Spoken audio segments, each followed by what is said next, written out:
Welcome to a short introduction to data management.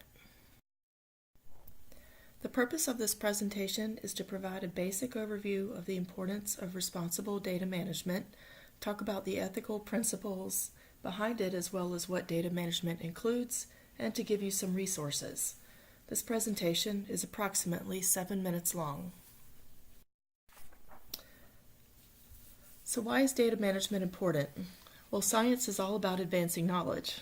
Getting published means you have set forth an original idea that was vetted by peer review and deemed important to share with those in your field. So getting published is recognition. But sometimes in our zeal to be published, corners may be cut in the methodology, data collection, data analysis, and interpretation. In some cases, data may have been outright falsified or fabricated. In other cases, data was manipulated to show a bias to the desired outcome. None of these are good practices, and at best they can hurt careers, and at worst they can set back your science when others chase down false findings. Let's take a minute and look at some of the ethical principles that support why you should promote responsible data management. First, there's the principle of transparency. Science is built on the notion of trust, that your colleagues like you are conducting research in an honest way without the intention of cutting corners or deceiving. The way to demonstrate that is transparency of data. Transparency among your research team builds trust. Data transparency among your colleagues promotes the science, and articles about shoddy science erode public trust in science. Transparency stems from the ethical virtue of integrity. Scientists value integrity as essential, since science relies on incremental advances based on the collective body of contributors. Integrity is therefore a shared value. So how does transparency translate to science? Reproducibility is the output of sharing. There are several layers of reproducibility. The obvious one is results reproducibility, which is obtaining the same results from an independent study with procedures as closely matched to the original study as possible. In other words, others can repeat what you did with similar results. But there is also methods reproducibility. You are clearly documenting your procedures and methodology so they can be exactly repeated, the outcome being the ability to consistently run the same experiment procedures as documented. In other words, others can repeat your process. And there is also inferential reproducibility. This requires enough detail so the same conclusions can be drawn from your data and methodology, the outcome being the conclusions were based on objective data and methods used.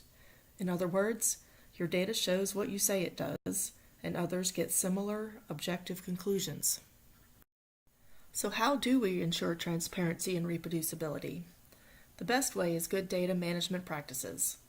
Appalachian State, like many institutions, does not have a policy specifically on data management. Good data management starts in the design and planning phase, and it extends beyond the life of your project.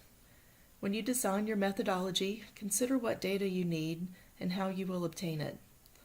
When you are using human or animal subjects, the sample size is important along with careful consideration of what is relevant to your research. This list is just a start. Again, good data management requires preparation for the storage and access to your data. Storage is not just about protecting your data, it is about preserving the integrity of your data. For example, if you use biospecimens, how will you ensure that they stay free of contamination that could affect outcomes? If you're using human subjects, are there privacy laws that you need to adhere to? Again, this list is just a start. But how do you remember all of the expected practices in your lab? Well, having a policy established for data management rules and expectations is a great start. There's some other things to consider as well. Who owns the data? This may seem obvious, but frequently your employer by default owns your research data, and in some cases the sponsor of the project may have a claim. The researchers therefore are stewards of data. Keep in mind the lab policy isn't the only one you may have to follow. For example, there may be expectations by your professional associations such as the ACS, APA, and etc. More commonly, journals will issue their expectations for the availability of data if your submission is published. Many also set criteria for images. Things could get more complicated internally if you are creating intellectual property. Ownership of that IP must be established, and the records you keep could protect you or not. And finally, working with human subjects introduces another level of data privacy, confidentiality, and protections. You should work with the IRB office if you have questions. We have resources available for data use and management and data security, which are located on the Research Protections page under RCR Resources. And we have included a checklist for creating a lab policy. The IT Security Office has issued guidance for what data storage mechanisms are supported and how to safely transmit sensitive data. The Belk Library and Information Commons has a page devoted to data repositories that support open sharing. And if you need a data use agreement because you are sharing private or proprietary data with another entity, or they're sharing it with you, please contact Sponsored Programs in the Office of Research. Thank you for watching this video. Some images were not from AppState, and I cited them here from Creative Commons.